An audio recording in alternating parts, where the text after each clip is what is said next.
Atualmente, mi awak mi yung na momento que me estaba llegando a fundación, mi yo estaba saliendo con un saco na su mano, ya él está abandonando fundación.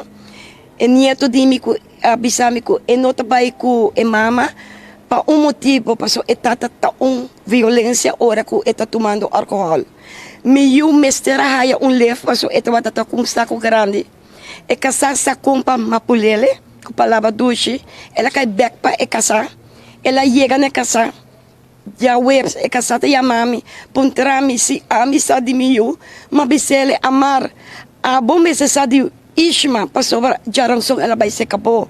E a bota puntrami si misa de Ishma, ela explica-me que ela bisa Ishma para vai fundação back.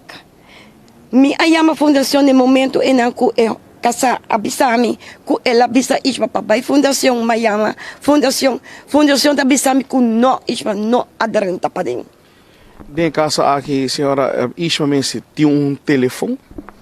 E tem telefone com ele, nós mandamos toda sorte de chamada e telefone para pagar.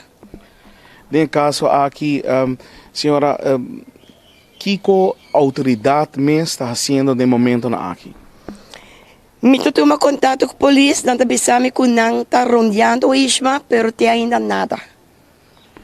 Em caso aqui, não sei se tem uma história de Isma, que ela chega de ser maltratada, ou tem algo que por indicar que por Isma não sei se de peligro atualmente? Sim, Isma abandonou a casa.